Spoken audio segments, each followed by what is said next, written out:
Good morning, good afternoon, good evening, good night, whatever time you happen to be seeing this. My name is Kenneth Price, and for the next few minutes, I'd like to share a perspective on some of the events that have been emerging over the past few weeks, certainly in light of and in the aftermath of the tragic murder of George Floyd. As you're well aware, there have been protests uh, breaking out across the nation.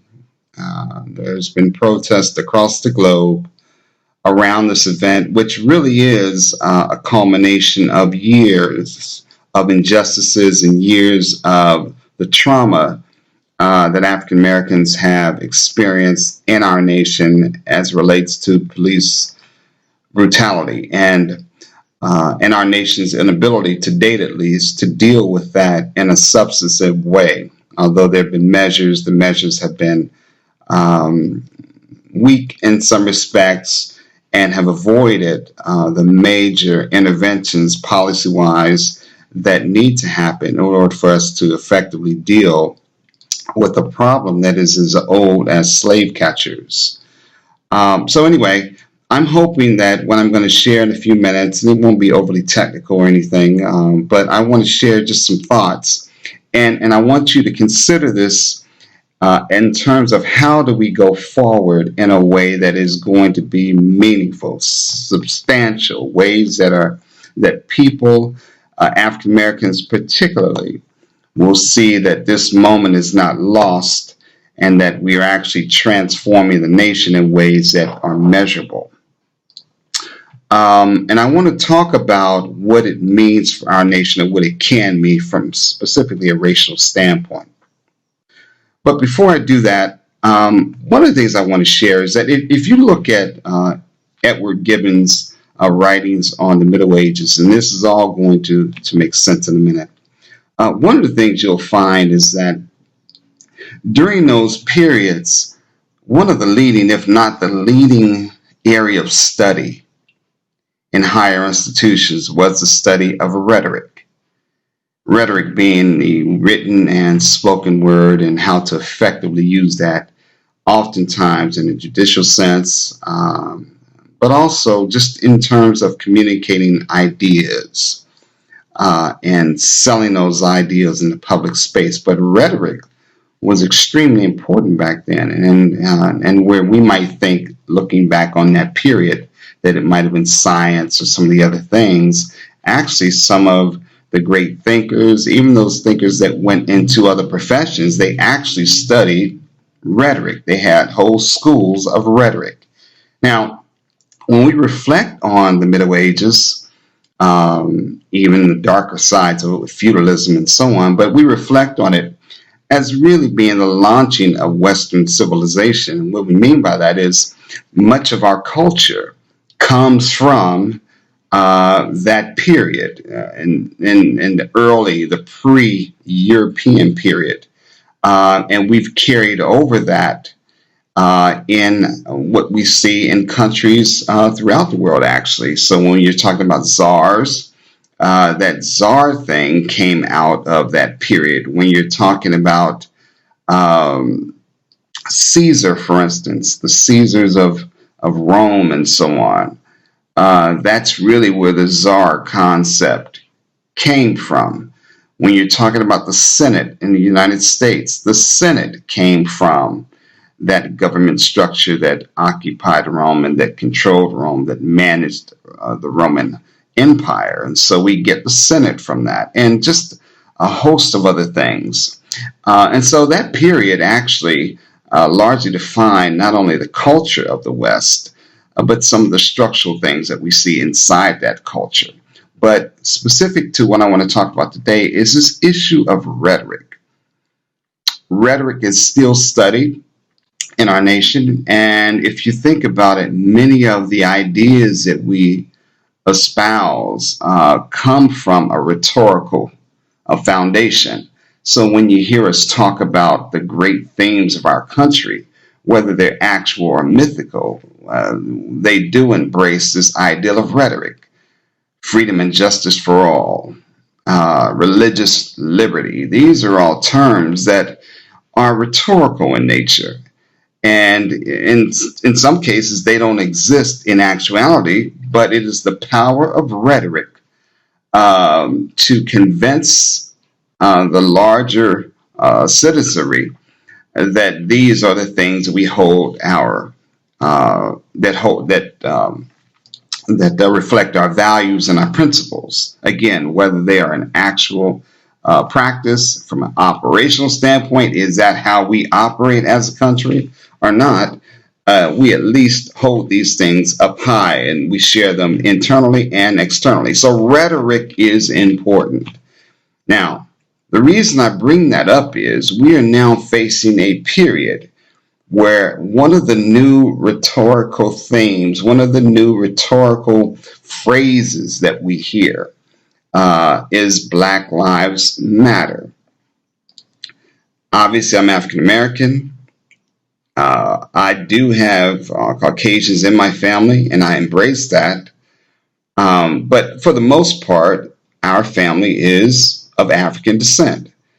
And so, quite naturally, Black Lives Matter resonates with me, as it should with other African Americans, and quite frankly, as it needs to with the nation at large. That being said, Black Lives Matter, and here's the point I want to make. Black Lives Matter, if we're not careful, can go the way of other rhetoric in our country.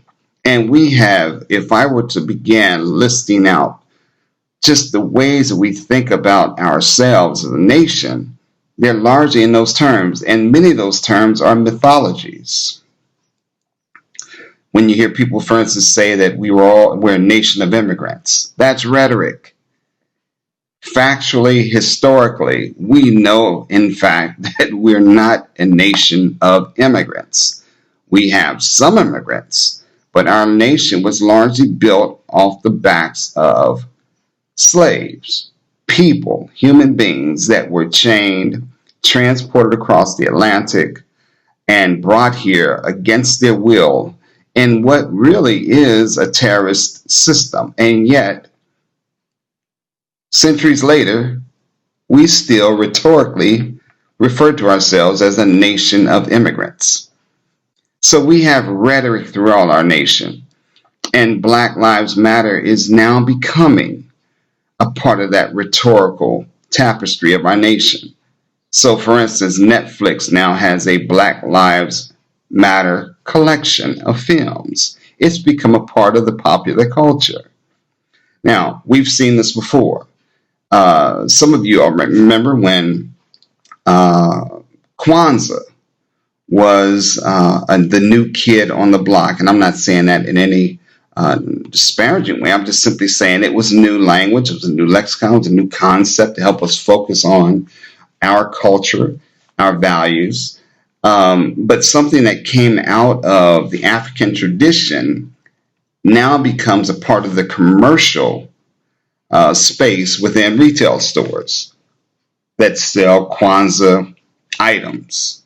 Now, whether or not those stores really care about Kwanzaa, whether or not the leadership of those entities even know the principles of Kwanzaa, is one question that one might ask. And I would suspect if you did ask that, if you were asked people on Wall Street right now or in those stores, in those retail establishments, speak on some of the concepts of Kwanzaa.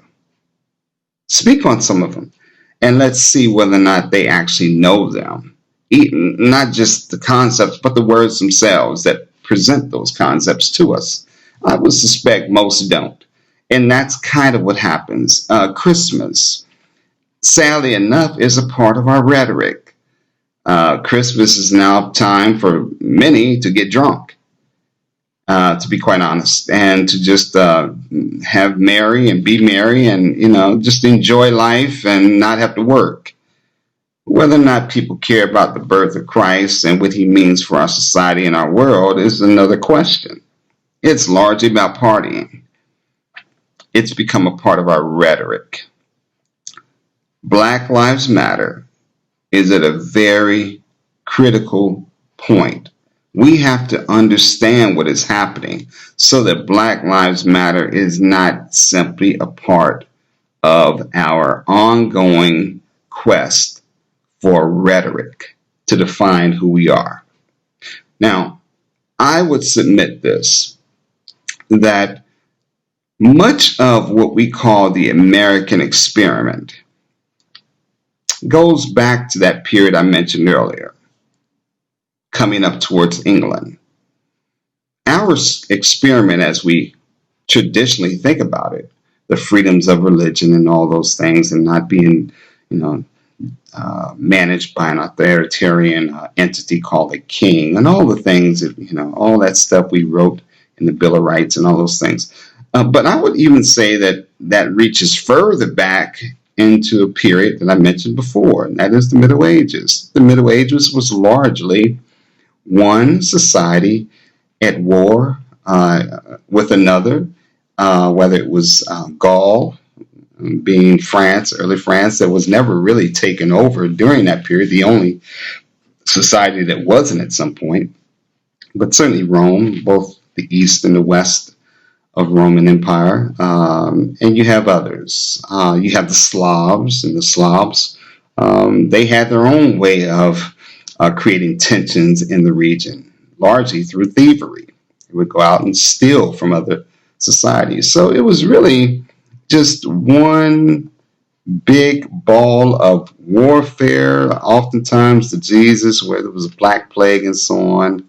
Then you had feudalism, very harsh ways of managing society, its resources, and that whole system. But it was really a mess in many respects.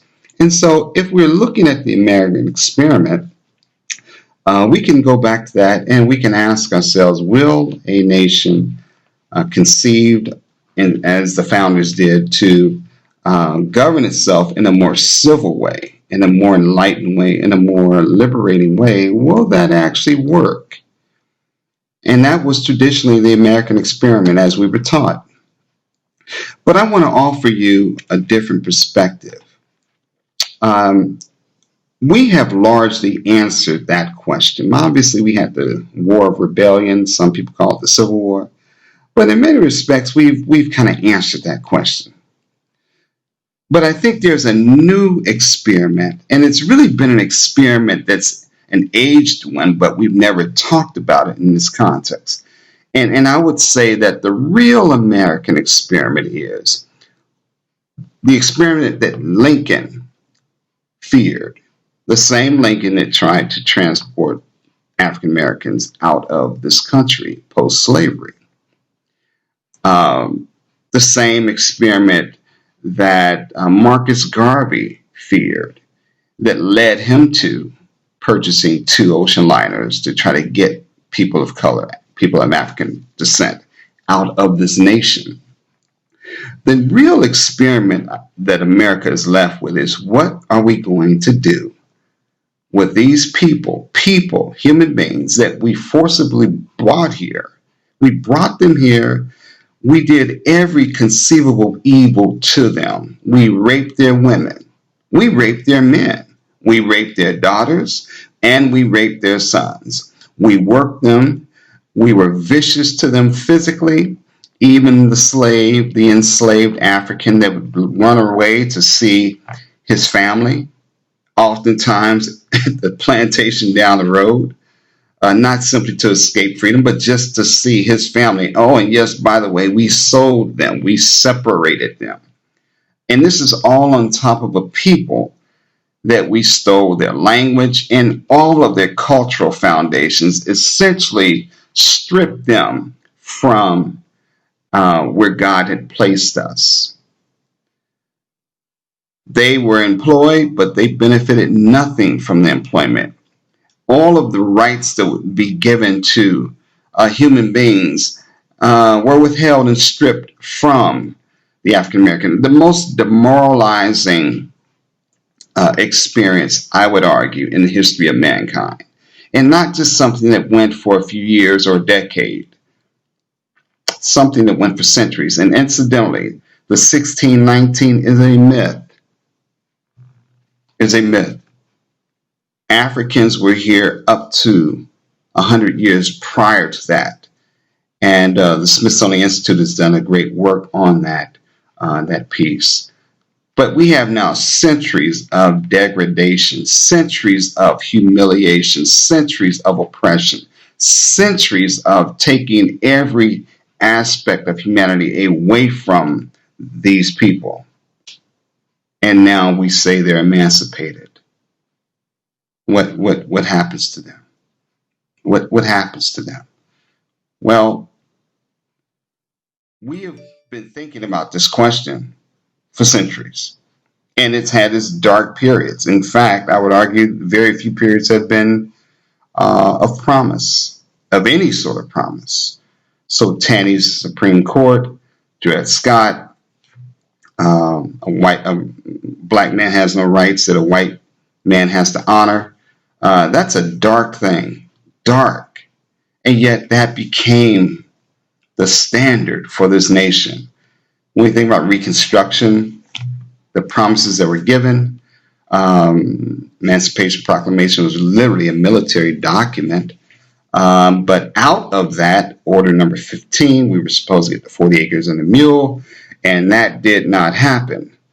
Black senators go to Washington, Reconstruction collapses, black senators are thrown out of Washington, and all of the federal protections that protected people of African descent, those things just basically came to a halt overnight.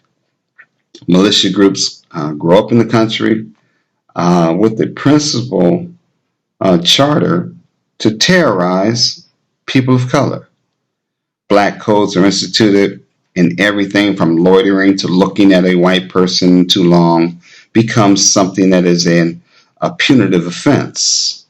This is the nature of our country. So we went through hundreds of years of slavery. We break our promises in Reconstruction. We institute black codes. And by the way, that then evolves into what? Jim Crow up through the 1960s, mid 1960s. And so if you look at that journey, the tedious journey, it hasn't been a pleasant one. And to be quite honest with you, it wasn't that great after the fact. The promises that we received out of the 60s legislation with affirmative action, with African Americans being a protected class, many of those things actually folded under the 70s, the 80s. Reagan comes along and everything, the Bakke case in California, the reverse discrimination, a lot of even what happened and was supposed to happen in affirmative action pretty much comes to a halt within 20 years of these great pieces of legislation, and I would say great loosely, from 57 up to the latter 60s, that those things pretty much eroded. And now we can see the constant attack on voting rights. So whatever elements that we were to receive out of the quote unquote new freedoms just didn't happen for us. And so my argument is that we are in 152 year experiment. And why do I say 152 year? If you look back at the 14th Amendment, the 14th Amendment was ratified in July of 1868. Section 1 of the 14th Amendment guarantees us equal protection under the law. And I would argue that you could wrap everything that we're dealing with, even now, into a big ball of societal requirements. And you could literally put skin on that ball called the 14th Amendment. Whether you're talking about environmental justice, voting rights, fair housing, equal education, just access to contracts. I mean, however we really talk, policing, criminal justice, we're really talking about the 14th Amendment. Now, I know some that are constitutional scholars might look to other pieces of the legislation or the greatest laws that we have in our nation, but from my vantage point, If I'm thinking about justice, justice being to do fair, do what is right, and as King talked about it, laws that are equally applied defines at least one aspect of what justice is. Laws that are not equally applied do not. Um, Whoever it is that cannot access those laws, for that group, it is unjust. And so I believe that even right now, as we struggle, this nation, with policing issues that is just disproportionately against African Americans. And we just saw a young man shot in Atlanta a couple of days ago, shot in the back as he was running away. Does that happen for the Jewish person, the person named Silverstein or Goldsmith? Does it happen to a blonde white woman? Does that happen?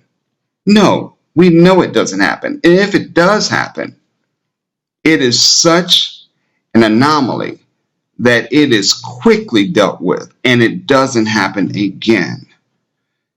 Who does that happen to? I mean, who does it happen to that when we are basically begging for breath in full view of people, that breath is not afforded to us? That only happens to African Americans. So even policing, I would submit that the great experiment for this country is the 14th Amendment being real for all of our citizens, including African Americans that have not been afforded what is embodied in that broad provision of equal protection. So the reason I bring that up is this. I'm okay with the protest. In fact, to be quite honest with you, I'm okay with however it happens, because I do believe that God is judging this nation. I do believe that God is exposing the nation. This is not a time for control. This is a time for God to expose the nation. He's judging the inequities in our nation. He's judging what we've known. Now, why would God do that? It's not like we haven't had time to deal with it. I mean, again, going back historically, go all the way back to emancipation, as we're looking forward to Juneteenth. Every time we've broken a promise, whether it is to, retrench on 40 acres and mule, whether to retrench on federal protections during Reconstruction, whether it is to just have laws that are equitable, not create some black code, whether it is to allow people, now that they're supposed to be naturalized and they're citizens, whether or not to allow them to have housing and schools that everyone else has. We've said no every time, every single time. And now we're saying no to voting rights. We have not been honest about a host of things. And it just turns out that police brutality is perhaps one of the most egregious, because at the end of the day, we're talking about life and death. So let me give an example. If I were a doctor and you came into my office and you said to me, listen, I have some issues. I don't know what it is, but I'm just not feeling well. I do my diagnostics, I run some tests, and I come back to you and I say, listen, you have leukemia. You have the big one. And but then I say, listen, there is a way. So that's my diagnosis. Now I prognose. We are going to do a bone marrow transplant. And that will help you. That's going to heal your situation. As long as you have siblings that we can extract from, we'll transplant it to you and you'll be fine. And you say to me, I don't think I want to do that right now. I say to you, it's your choice ultimately. It's not forced. I can't force it on you, but know that you do have leukemia. So you walk away from that opportunity to heal it. I call you up 6 months later, and I say, listen, you want that bone marrow transplant now? You say, well, it's not a good time. I got other things going on. It's inconvenient right now. We talk about it. Ultimately, I say, fine, I can't force you. Now, 6 months have passed. And every 6 months after that, I call you back. And with every time I call you back, there's a reason why you choose to delay the bone marrow transplant. However, every 6 months I call you back, and let's assume that you make it 6 months. I know people that have died. They were late stage and died over a weekend. Got to receive the diagnosis and on Friday and was dead before Monday. That happens, late stage. But let's assume you're still alive. Every 6 months I call you.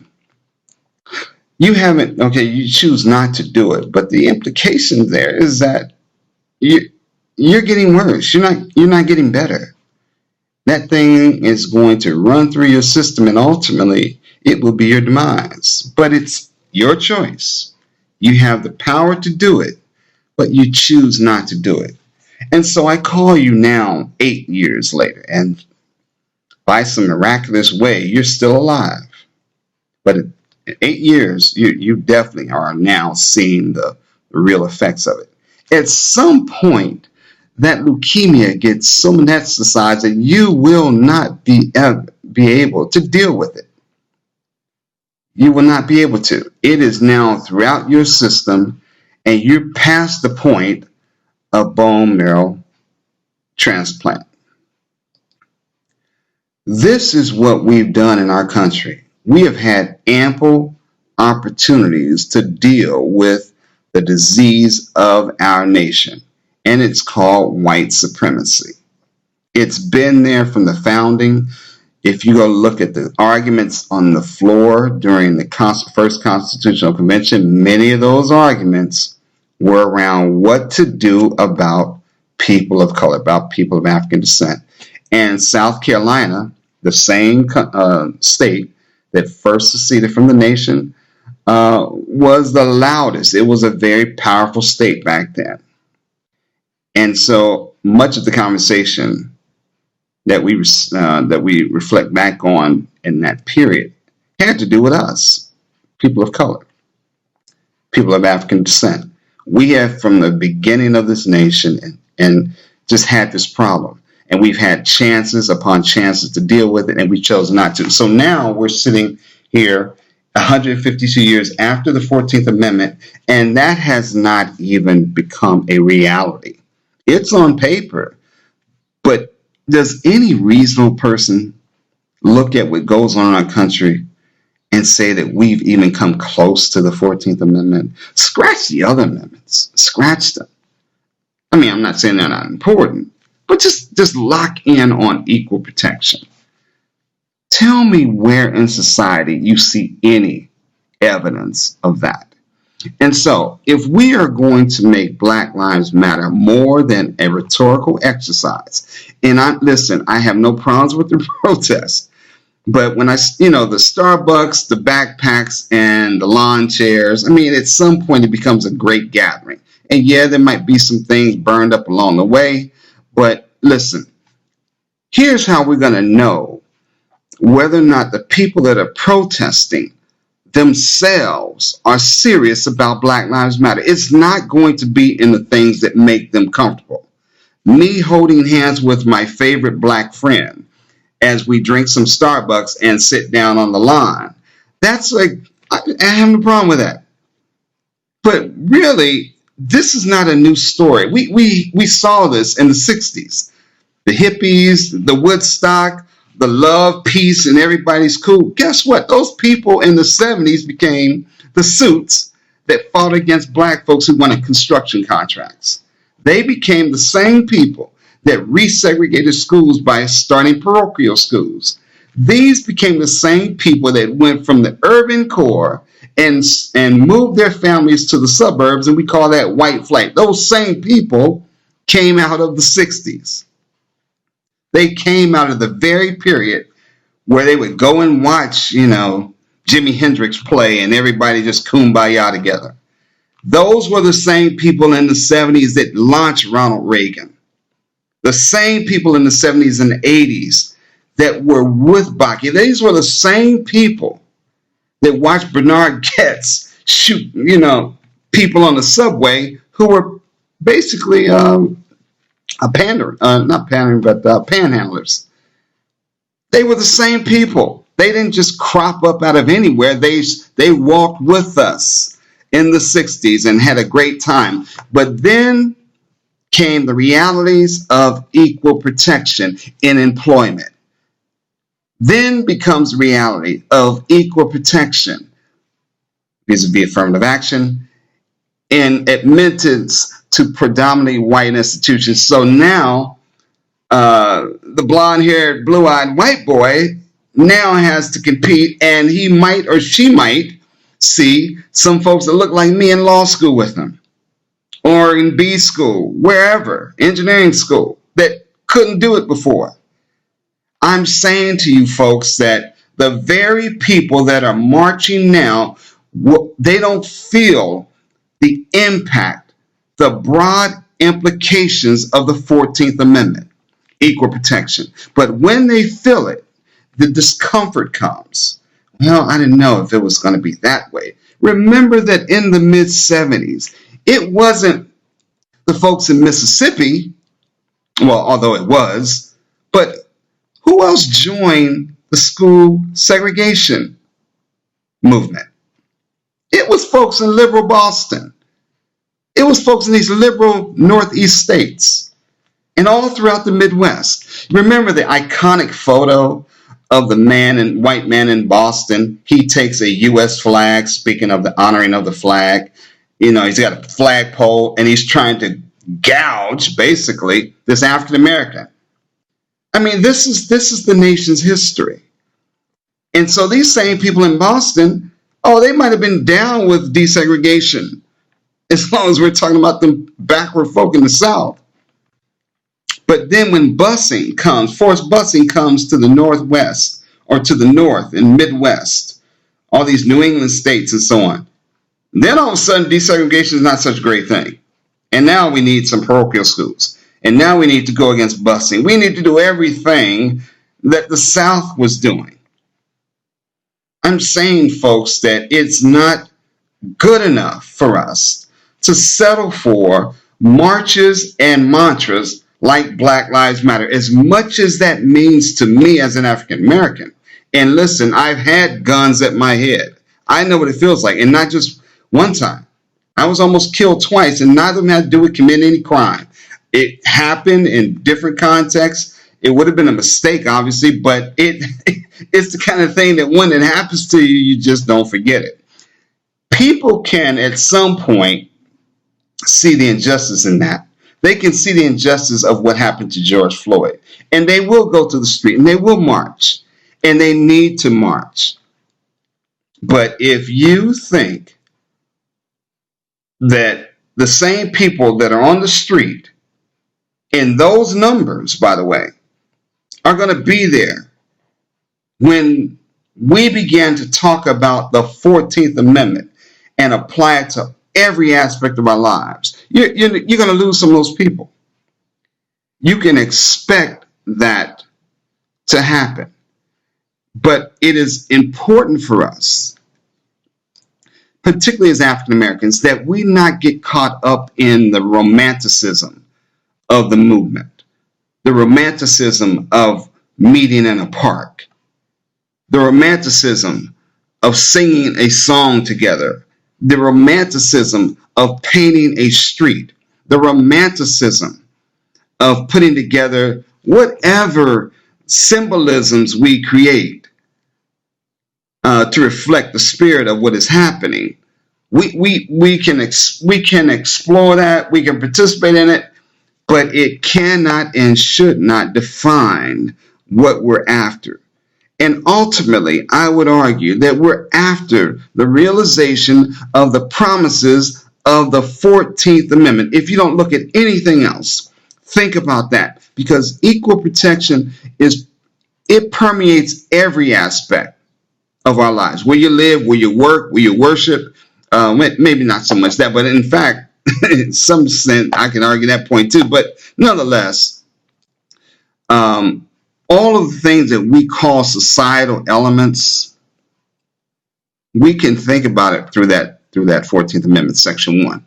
And so we have to bring that conversation. It's now time for African Americans and African American leadership. I don't care if they're political leadership. I don't care if they're church, religious leadership. I don't care if they're academicians in the education arena, whatever, healthcare. We have got to begin to articulate what it means operationally for Black lives to matter. And it's got to be broader than police brutality. Yes, that's necessary, but it is not by any means sufficient because our lives play out in so many dimensions on a daily basis. Most of us will never have a police brutality situation. Thank God. But we do have commonality when you bring together all of the aspects of our lives. And therein lies the conversation about 14th Amendment. We have got to define it. We've got to define it in measurable terms. We've got to define it in terms that can make institutions accountable, our leadership accountable. Time out for the mantras. Time out for just the rhetoric. Because the rhetoric is going to lead us into the same cesspool that we have with other rhetorical things that we use in the society, as I mentioned earlier. It matters not to people about, you can talk about Christmas all you want. You're not going to stop some people from seeing it as a party. You can talk about Kwanzaa. Some people are just going to love the kente cloth. And yes, remember, we just saw that happen. The kente becomes a symbol. That was almost like rhetoric in action. Do you honestly think they know anything about kente cloth? Really? Come on, folks. Get serious. We can't be exploited by these same tools that came out of Western civilization, Middle Ages. We cannot become the next in this Black Lives Movement space. We cannot become another exercise that dates back to the Roman Empire. Rhetoric. It's got to be more than that. Our young people are demanding more of that. And if it challenges people to be uncomfortable, that's where we need to be. We need to know who's really with us. And listen, and there are people in the society, they have not come to terms with the fact that a good society, a fair society, and a just society does not have to rely on zero-sum game. And that's the fear. A lot of whites fear the 14th Amendment. They might not say it. But ultimately, think about the history and what's been demonstrated in the behavior. When you're shot, you shot 40, what was it, 41, 42 U.S. Marshals on the night that James Meredith integrated University of Mississippi. Come on, folks. Who does that? He just wanted to go to school. I was just in Little Rock, and I videoed Little Rock Central High School. Why did we have to have U.S. Marshals basically escort young people, kids, into a school, and all they want to do is go to school? I mean, folks, we have not yet seen our society wrestle with the idea that we're not zero-sum game. That in fact, African Americans getting access, the same access that they get, the same rights that they get. I mean, as an actuality, not just some rhetorical mantra. We've not wrestled with that yet as a nation, that we can have a just society where everyone can see the promises of it. Everyone. Because why? If you believe that God has all of these infinite resources and God is literally able to do everything we want him to do for people and for nations, if you believe that, you gotta believe that we don't need a zero-sum game to define how our society works. Zero-sum meaning we have to stay with white supremacy and therefore we have to, oppress black people. You can't be a Christian, at least, and believe that. Because really it's an indictment against the very God you say you serve. So we've got to get beyond that zero-sum game. And we will not be able to do that until white people, and I am saying white people, this is where white supremacy, this is where it sits. White people have to come to terms with that that we don't have to be a zero-sum game. That, yes, it might, in fact, quote unquote, hurt you that white privilege is eradicated. That might hurt you, but is that something that is just in the first place? And yes, it does exist. And I think we don't, to even argue that point is just a waste of time. I'm not run into a single person who's been able to argue effectively with me on that point. The list is too long. White privilege exists. Injustices exist. And to quote Tom Steyer, or to paraphrase, it permeates every area of public policy. Every area, not just one or two, every area. This is Tom Steyer says this, who's, by the way, his brother is a civil rights attorney. I mean, the guy has pedigree, you know. So my point is that whites have to get beyond zero sum.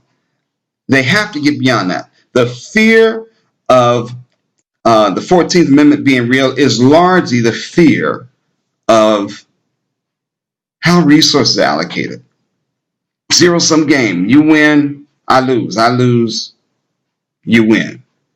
That thinking will manifest white supremacy in every area of our society infinitum. It will not end.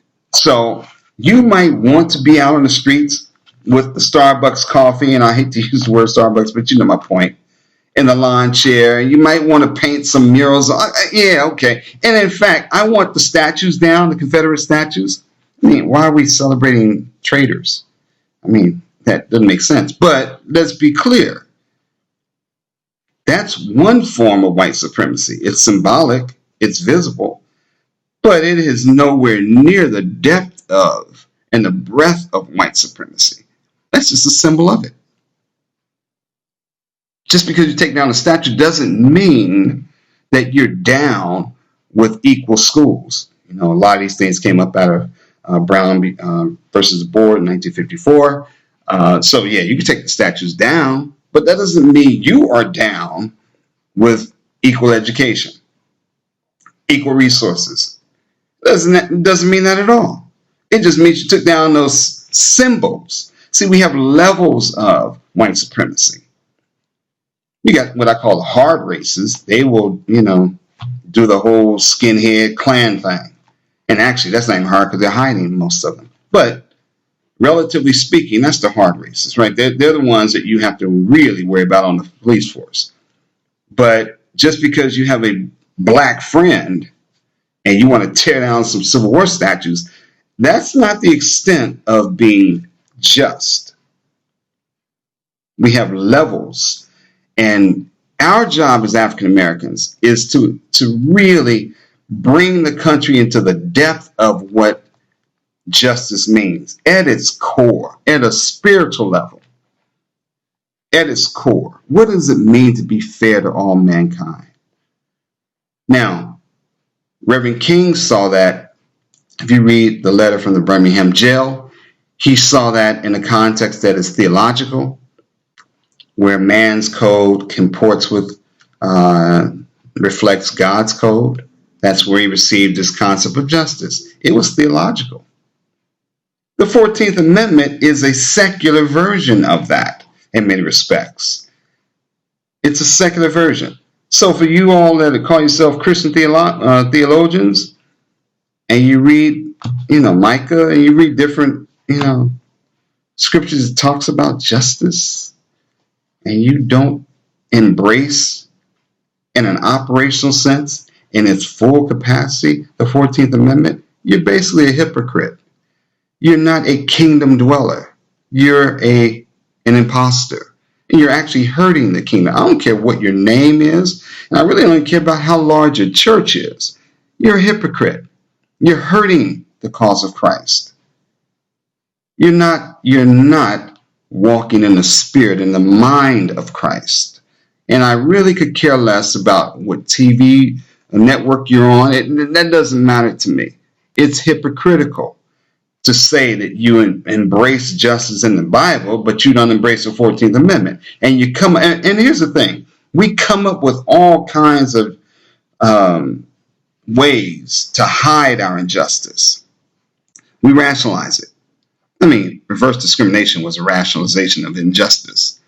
It's really specious on its core, but for a people that is not in the minority, I mean, we're kind of locked in that. We're locked in it. I mean, so would these who are out on the street marching for justice, how many of those people would actually support a robust reparations policy? I don't know. But I do know this, it's time for us to have that conversation.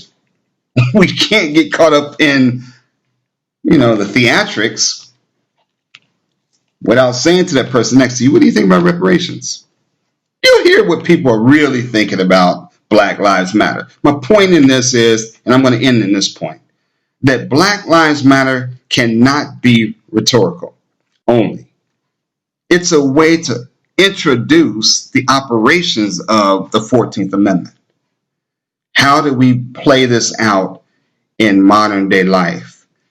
That's the conversation that I hope to spark in this video. I appreciate you listening. My plan personally, and all we can do is work within our space of influence. So my plan personally is to host some conversations coming up over the next few weeks, few months. Very detailed conversations so we can put some skin on the bone on this thing and say, listen, if Black Lives Matter, here's what Black Lives Matter means, using the 14th Amendment as our foundation. My name is Ken Price. Thank you for listening. Please share this video. It was unscripted. I didn't put one word down. It's just me talking to you. So if I messed up a few words here or there, or, hey, I'm just trying to get this thing over. And we're going to have these conversations going forward. And I'm one of those kind of people that structures things. So I'm speaking not just to have some conversations. In those conversations, I hope to podcast or make available through videos. But it is really to come to some meaningful things that we can put on the landscape of our society to say, here's what Black Lives Matter means. Obviously, police brutality must go. But it doesn't begin and end there. And we're going to hopefully move that conversation forward and move the initiatives forward with some solutions, and definitely want the policy reforms, whether it's reparations, environmental justice, and the like. So again, thank you for listening. Again, my name is Ken Price. God bless you.